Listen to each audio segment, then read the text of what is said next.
This is Mr. Anderson for Science Lab 7, and today we're going to be talking about the Earth. But not just the Earth, right? We're going to continue to talk about earthquakes. So today, we're actually going to be talking about measuring seismic waves. How do we measure earthquakes? All right, we're going to actually look at 3 different instruments that we use to measure earthquakes. The first one is called the laser geodemeter. Laser. All right, so laser geodemeter, this is a measuring device that uses laser light to detect movement of the Earth's crust.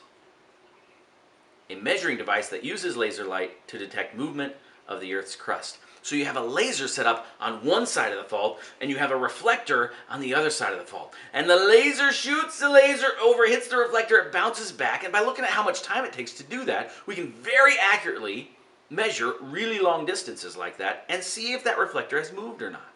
It's a really accurate way to measure that movement. All right, so again, that's a laser geodemeter.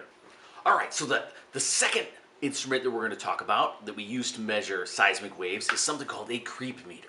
Now again, the creep meter is a device used to detect subtle movement of the Earth's crust through the use of a wire. So there's a wire stretched across the fault. And when things shift, when they move, we can measure how much shift there was. That's pretty cool. All right. Now the third instrument that we use to measure seismic waves is the seismograph. Now chances are you've heard of that before, right? The seismograph. It's an instrument used to measure earthquake waves, and it's extremely important, not only does it register the earthquake waves, but it also records the time that those waves arrived. Now that's an amazing thing. It's a very important thing, and we can actually use that to help us figure out where the earthquake began, which is really cool and important information. All right, so a seismograph, again, an instrument used to register earthquake waves and record the time that those waves arrived. Now, a seismograph will spit out a seismogram. A seismogram is the recording, right? The lines traced on a recording tape during an earthquake. You've probably seen pictures of this, like little squiggly lines coming out of a seismograph. That's what we call a seismogram. Think of like a telegram as a message that's written down or sent.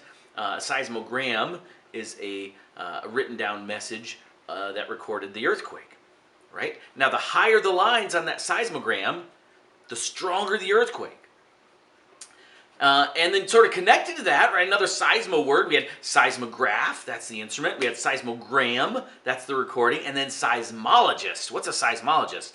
Well, yeah, it's somebody who studies earthquakes. What's amazing is that we can use these instruments and the fact that different seismic waves travel at different rates to help us to locate an earthquake. All right, so let's go back and look at those seismic waves, right? We talked about 3 different kinds of waves. We talked about P waves and S waves and L waves. Remember, P waves, these are primary waves. These are the fastest waves. And then coming second are secondary waves. Secondary waves are kind of in the middle. They're not the fastest, they're not the slowest. The slowest are the L waves. Those lag behind. L waves lag behind. And those are, again, our surface waves. And we can use this fact that different waves travel at different rates to help us to locate the epicenter of an earthquake.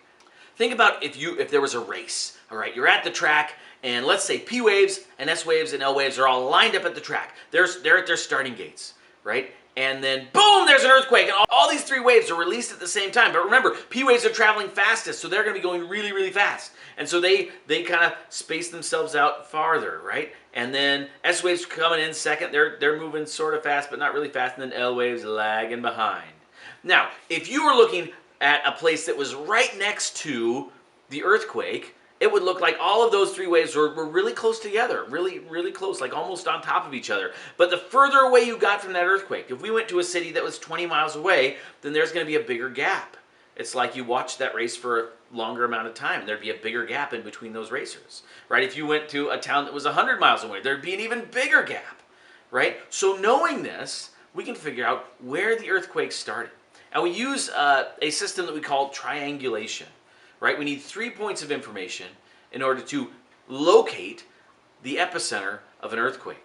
If we just get 1 piece of information, we can plug that information into a formula, and we can find out, about how far away that earthquake was. But we don't really know what direction it is in, and so we have to get another point of information. Now, get 2 points of information, and that'll give us an idea of kind of what direction it might be in. But we still don't know for sure. To be sure, we need 3 points of information. And we call that triangulation. We can triangulate to find an epicenter, and we're going to be doing an activity about that in class. So today we talked about devices that we use to measure earthquakes, right? We talked about the laser geodimeter, we talked about the creep meter, and we talked about seismographs, right? Seismographs are the instrument. They spit out seismograms, which are the recording, and those are read by and looked at by seismologists, people who study earthquakes, right? Remember, P waves travel the fastest, S waves are slower, and then L waves lag behind. And we can use that information to locate the epicenter of an earthquake. We can triangulate seismograph data to find out where the earthquake started. All right, well, I hope you learned something more about earthquakes. This is Mr. Anderson signing off for Science Lab 7, saying stay curious.